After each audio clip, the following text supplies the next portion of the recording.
Welcome to Faithful Bible Truths. Ang ating punggol dito ay buksan ang salita ng Diyos at sa biyaya ng Panginoon ay matapat na suriin ang mga talata ng Bible upang ating malaman ang mga katotohanan na tinuturo nito patungkol sa mga mahalagang doktrina at mga issues sa loob at labas ng iglesia sa panahon natin ngayon. Ang ating tatalakayin today ay Ika-po, or tithing. Inutos na nung lumang tipan kaya't hindi na inutos sa bagong tipan. Ito ba ay tamang pangangatwiran? Sa pagkakataong ito po mga kapatid, isang Baptist pastor ang nangangaral, actually siya ay guest speaker noon sa isang local church sa Bulacan, at ito po ay binanggit niya sa kanyang pangangaral tungkol sa tithing o ika-po na isinasaad sa Malakay 3:10.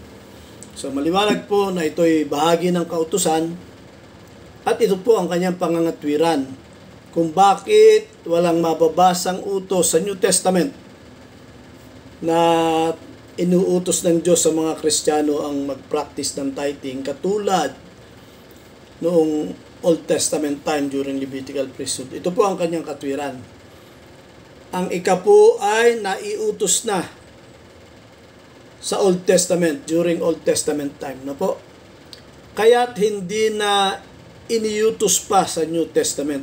So, hindi na raw po inulit. Hindi kailangang ulitin yung utos dahil inutos na po naman sa Old Testament. So, ganun po yung kanyang argumento, no po, mga kapatid. So, obviously, ang gusto ng mga pastor na ito ay ipatupad ang labag sa kalooban ng Diyos na obligadong ika-po na tulad ng umiral sa Israel, itinakda ng Diyos na tax payment sa Israel during Levitical priesthood. How careless, no po, walang ingat, walang pakundangan na gumagamit ng mga ganitong pangangatwiran ang mga nag-aangking lingkod ng Diyos. So muli po mga kapatid, upang ating pasinungalingan ang mga itinuturong bagay na ito na nais bandaya sa mga mananampalataya, ay narito po tunay na the truth will set us free mga kapatid. So narito pong muli ang ating batayan sa paggamit ng mga talata sa Biblia, rightly dividing the word of truth. So obviously ang mga pastor na nagpapatupad po ng Malakay 3:10 sa panahon ngayon, obligatory tithing, hindi lang po tithing, tithes and offerings mga kapatid, ano po, ay lumalabag sa kalooban ng Diyos na ito. Kanila pong itinutulad ang pagka-high priest ng ating Panginoong Jesus kay Aaron o Levitical. Ayaw po ng Diyos yan, kaya nilagyan po natin ng X. Po, kung ito po ay magiging kasalanan po sa Diyos, pagkat kung ito'y kalooban ng Diyos, minarkahan natin ang X. So ayaw po ng Diyos, pinananagutan po natin hanggang sa harapan ng Diyos sa langit, ayaw po ng Diyos na ang pagka-high priest ng Panginoong Jesus ay matulad kay Aaron o Levitical. It should be after the order of Melchizedek, kaya po nilagyan natin ng check doon mga kapatid. So, kontrang-kontra po dito ang binanggit ng guest speaker na yon sa isang Baptist church sa Bulacan, ano po? Dahil dito po, ang gusto niya, kung iniutos na dito, Malakay 3:10, no? Maliwanag, inutos na, hindi na raw kailangang iutos pa ditong muli. Hindi na iniutos muli dahil naiutos na. Mga kapatid, masasabi po nating maliwanag na ang taong yon ay hindi tunay na lingkod ng Diyos pagkat hindi niya ginagamit ng tama, not rightly dividing the word of truth, ano po. So, yung daw pong utos dito, dapat ipatupad dito. Hindi na inutos pagkat naiutos na dito. So, sa madaling sabi, mga kapatid, dapat ipatupad dito ang kautusan patungkol sa ika-po. So, yung pong tinanggap na kautusan dito, ayon sa kanya, it was not changed. No? It should not be changed.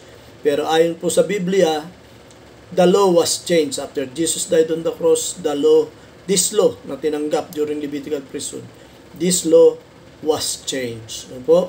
So, sinasaway po natin sa ngalan ng Diyos kalooban po ng demonyo ang ipinangaral ng Baptist pastor na iyon, hindi po dapat sundin ang utos na mag-ikapo during Levitical priesthood. Ito po'y labag sa Diyos, kasalanan sa Diyos, napakalaking pagkakamali, at ang mga pastor na ganito, mga kapatid, ay hindi po tunay na lingkod ng Diyos.